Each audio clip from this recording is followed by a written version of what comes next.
Álvaro García Linera, marxista seducido por la insurgencia indígena, una autopresentación que no podría ser más sintética y al mismo tiempo más profunda de su ser. Así se define a sí mismo uno de los grandes intelectuales de América Latina que ha logrado sintetizar el pensamiento marxista de izquierda con el pensamiento de la práctica indígena comunitaria para generar un verdadero pensamiento latinoamericano de liberación. Compartió 14 años de gobierno con Evo Morales como vicepresidente del Estado Plurinacional de Bolivia hasta el golpe de Estado en 2019. Estudió matemáticas en la UNAM y colaboró en la fundación del ejército guerrillero Tupac Katari, cuyos objetivos principales eran la lucha por la igualdad social en contra de la enajenación cultural e ideológica de los pueblos del Andes. Esta militancia lo llevó a él y a varios de sus compañeros a la cárcel por 5 años. Fue liberado tras un informe de la Comisión de Derechos Humanos de la Cámara de Diputados de Bolivia, comprobando que fueron obligados mediante tortura a autoincriminarse. En la cárcel estudió sociología, para nuestra fortuna, y escribió el libro Forma Valor, Forma Comunidad, un clásico, les digo yo. Fue el principal ideólogo de la Constitución Política del Estado Plurinacional de Bolivia e impulsor de la revolución ideológica para dar cabida al pensamiento indígena en la vida social, económica y política de su país. Bienvenido, Álvaro García Linera, a Guadalajara, bienvenido a México. Este es también tu país. Te doy la palabra. Muchas gracias.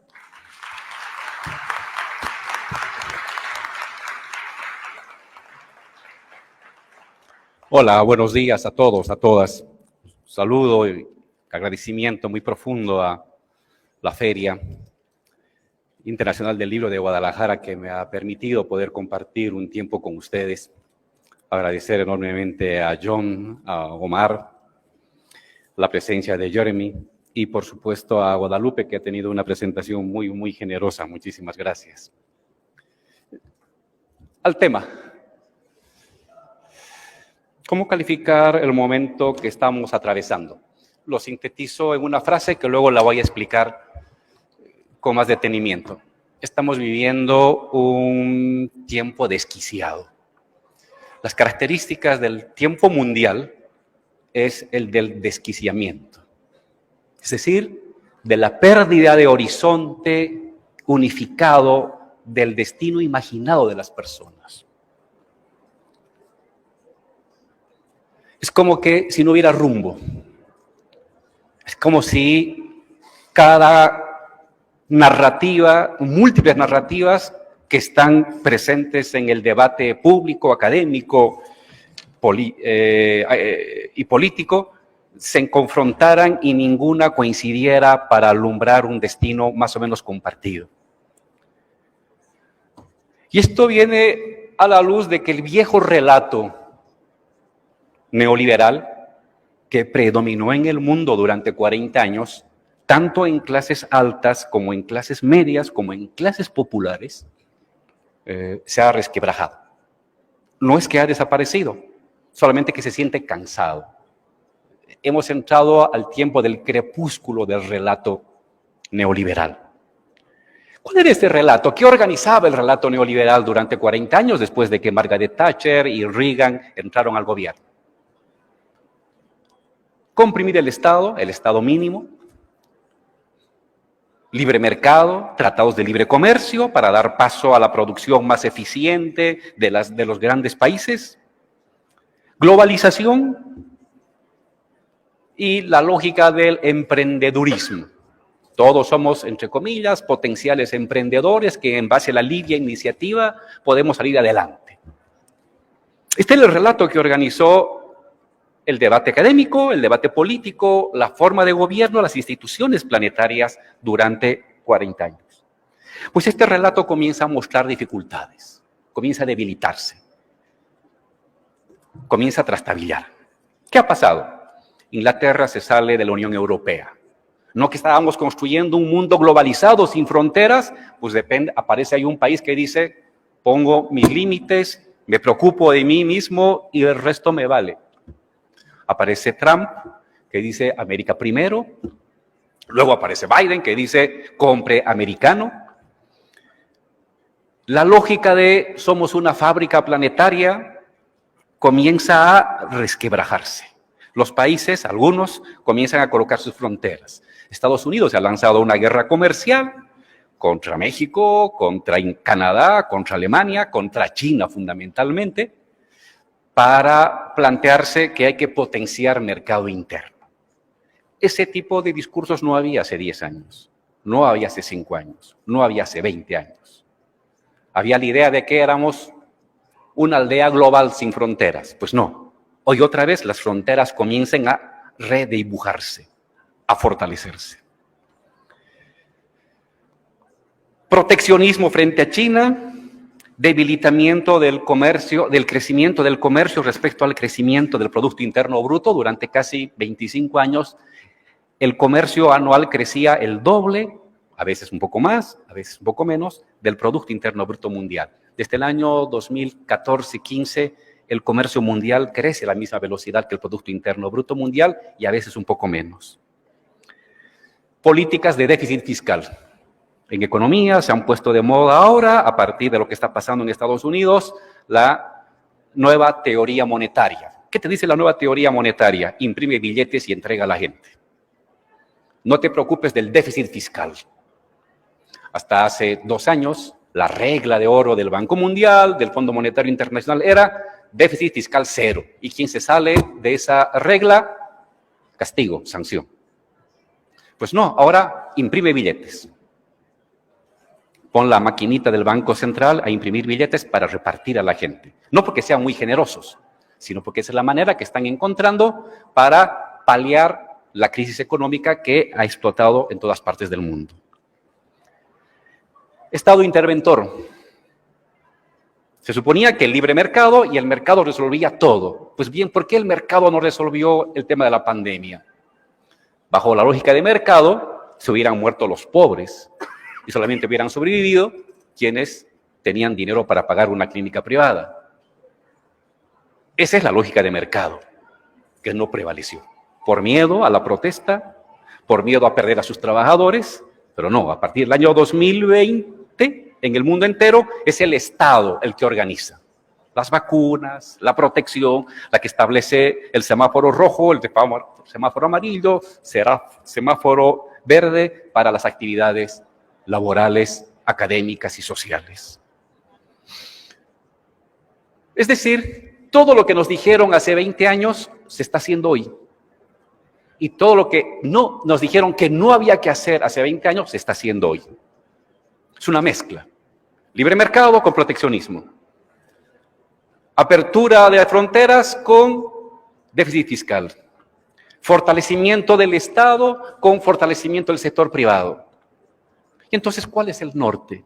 ¿Cuál es el norte planetario? ¿Libre mercado? Pues les va mal. ¿Proteccionismo? Pero no que eso va en contra de las reglas de la economía y del mercado. Es un momento complicado. Eso llamo yo el momento del tiempo desquiciado. Es un tiempo desquiciado. La principal característica de este desquiciamiento es la incertidumbre. ¿Alguien puede planificar los siguientes 20 años con cierta certeza? Hay la incertidumbre cotidiana. ¿Qué me pasará saliendo de este salón? ¿Encontraré un libro que me gusta o no? ¿Iré a tomar café o no? Son las incertidumbres tácticas. Pero lo grave del tiempo actual es la incertidumbre estratégica. ¿Habrá una nueva ola? ¿La vacuna servirá? ¿No servirá? ¿Nos volveremos a encerrar? ¿Me moriré? ¿Tendré trabajo? No se trata de una incertidumbre solamente a nivel de élites políticas, sino de una incertidumbre social, colectiva. Esta es una de las características del tiempo desquiciado, la incertidumbre estratégica como humor colectivo, como sentimiento colectivo. He preferido llamar a eso, en términos más filosóficos, tiempo suspendido. Es como un tiempo congelado. Las cosas suceden alocadamente cada día, Pero no podemos ordenar las cosas, eslabonarlas dirigidas a un fin. Y cuando no podemos eslabonar en la vida familiar, en la vida personal, en la vida colectiva, en la vida nacional, eslabonar acontecimientos dirigidos a un fin, a una meta, el libre comercio, la globalización, el empleo, el tener tu casa, cuando no puedes hacer eso, entras en un tiempo suspendido. Esta es la característica del tiempo, tiempo suspendido. Ausencia de futuro previsible, incertidumbre sobre el mañana y por lo tanto agobio, aflicción.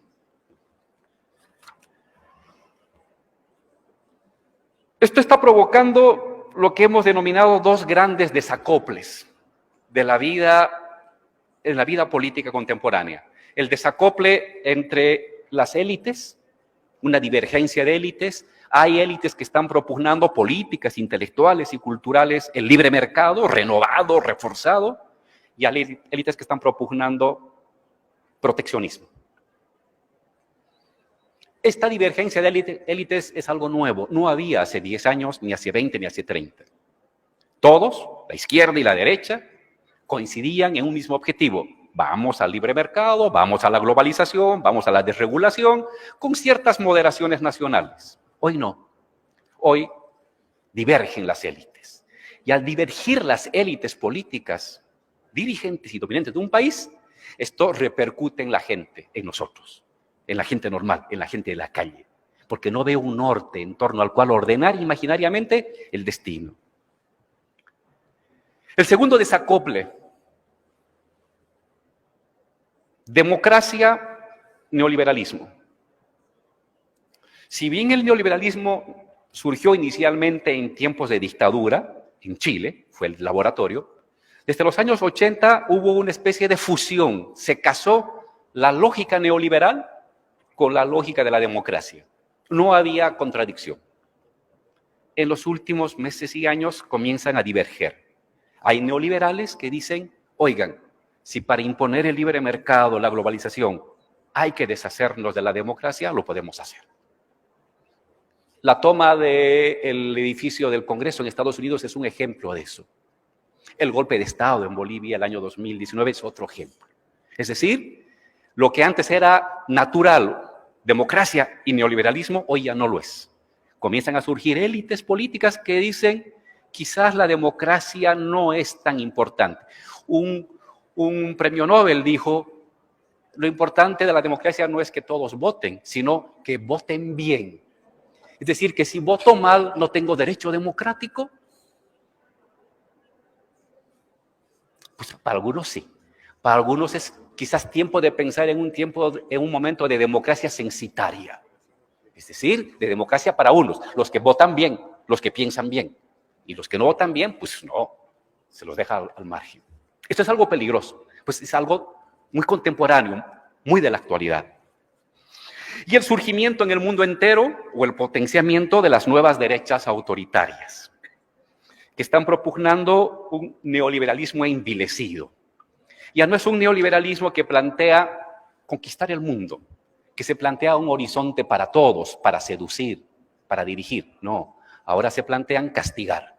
¿A quiénes? A los revoltosos, a las mujeres insumisas, a los trabajadores que reclaman mucho salario, a los populistas que hacen otro tipo de política no adecuada a las reglas establecidas, a los indios, a los migrantes. Se trata ya de un neoliberalismo entonces por eso autoritario. Ya no seduce, impone, ya no conquista, ya no convoca, sino intenta castigar. Esta emergencia de esta nueva o derecha autoritaria, antiindígena, antiestado, antifeminismo, antipopular, antiindígena, antiinmigrante, hay que encontrar las causas de su emergencia. Unos dicen, ya había esa, sí había, pero era marginal. Hoy ya no es marginal. Hoy ocupa los espacios de la televisión, aparece en las cátedras, hace libros, sale a las calles. ¿Cómo es posible? En el libro hay una propuesta de entender esta crisis de la economía, entre varios autores, esta crisis que estamos viviendo a partir del uso de las categorías marxistas de la ley de la tendencia decreciente de la tasa de ganancia, que es una buena propuesta y los datos son objetivos. Yo quisiera aumentar teorías intermedias, más concretas. La que propone Milanovic, un economista del Banco Mundial, nada izquierdista, pero culto, que te plantea la curva de elefante, que te dice, en los últimos 40 años lo que ha sucedido es que las clases populares del mundo han mejorado sus ingresos. La clase media del mundo, es decir, las clases trabajadoras y clase media normal de Estados Unidos y de Europa, han visto decaer sus ingresos y los muy ricos han visto disparar, como la trompa del elefante, sus ingresos. Entonces, a nivel mundial hay una clase media que ha sido afectada por la globalización, dice Milanovic. Es una propuesta interesante. Es una propuesta interesante. A nivel de América Latina, propongo otra mirada. Si bien esto puede ser utilizado para el mundo, a nivel de América Latina yo propondría la idea de una reacción contra el igualitarismo. Ha surgido en Argentina, en Bolivia, en Brasil, en Perú, en Chile también, Ecuador, una reacción de los sectores medios que han visto emerger a sectores populares que han mejorado un poco sus ingresos. Voy al caso de Bolivia. En el caso de Bolivia, el 30% de la población ha pasado a ingresos medios en una década. ¿Qué significa pasar a ingresos medios? No es que eres rico, sino puedes comprar un alimento, tres veces alimentos puedes tener, puedes ahorrar para cambiar tu casa de adobe a ladrillo, puedes mandar al hijo a la universidad, puedes ahorrar un poquito para comprarte un viejo carro para usarlo como taxi. Pues ha habido un ingreso de sectores populares e indígenas a ingresos medios, quitándole el privilegio y el monopolio de privilegios a las viejas clases medias. Y esto está generando una reacción anti-igualitaria. Pues bien, hay un fundamento social, no meramente la habilidad discursiva, sino un fundamento material y social para este endurecimiento de una parte de la clase media, para este conservadurismo radicalizado de sectores medios.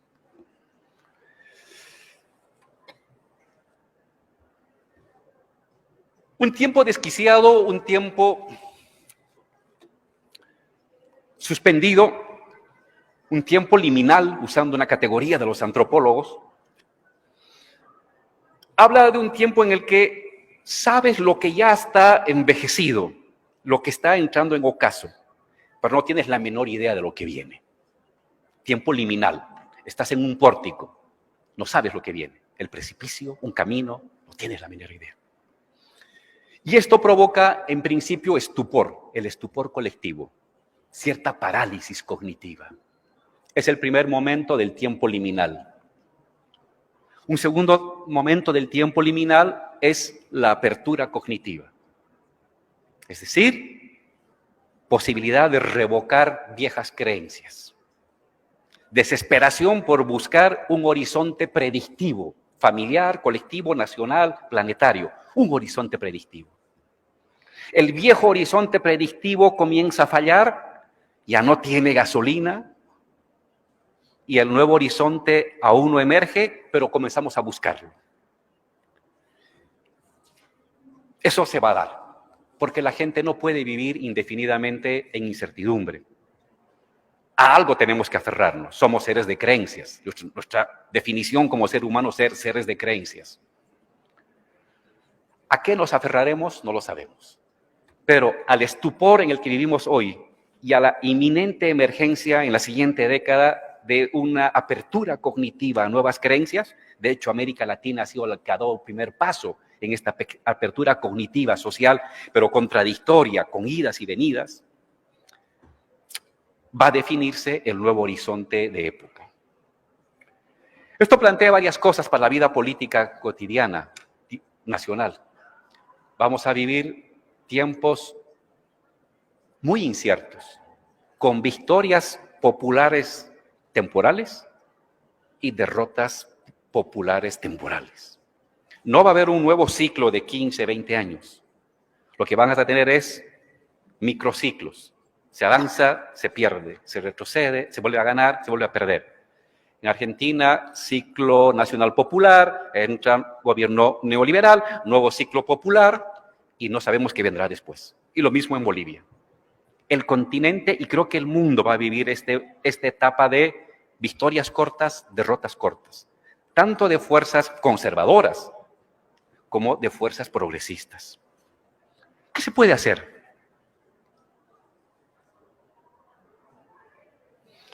El libro, con varios autores, y le decía a John, es lo mejor que he leído en habla hispana de indagación del momento actual, desde distintas corrientes, desde distintas miradas.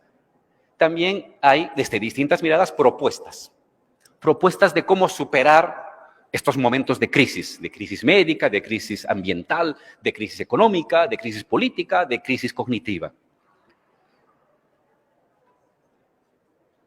Varios elementos que no los desarrollo, los menciono nomás y quizás en el debate podemos trabajarlos. Evidentemente hay un renovado protagonismo del Estado.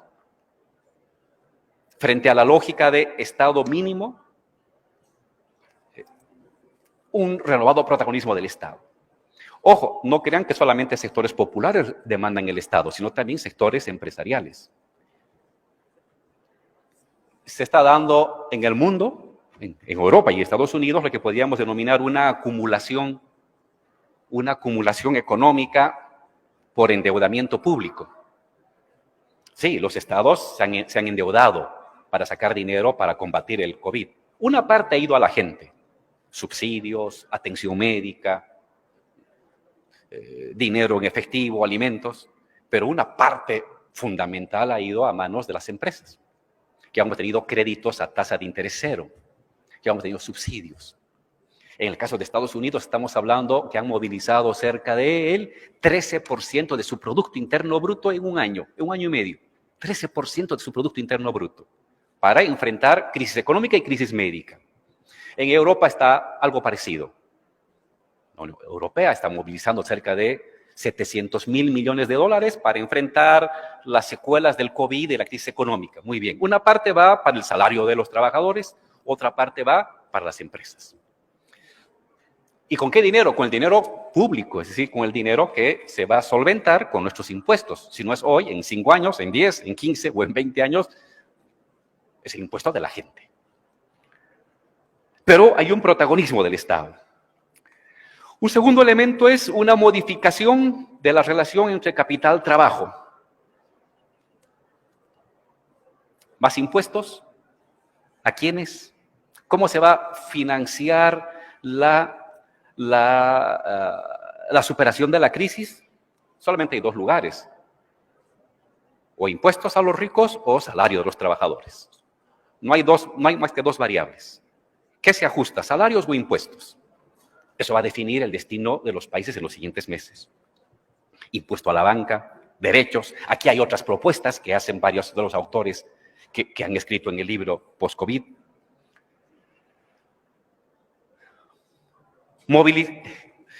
Patrón de producción y acumulación, reconversión energética, articulación regional, articulación nacional, subsidio a las pymes, en fin. El libro hace un buen balance desde distintos ángulos de distintas propuestas para movilizar recursos, medios y unificación colectiva para superar esta crisis.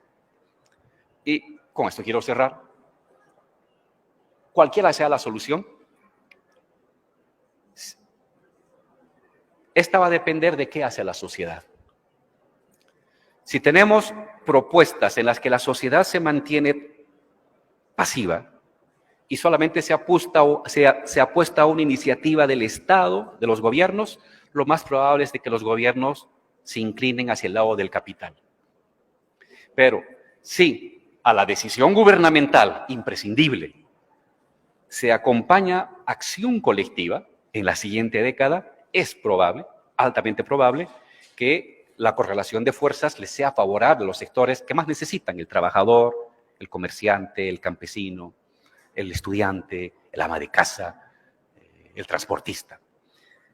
Esta es una década entonces en la que considero que no va a ser estable.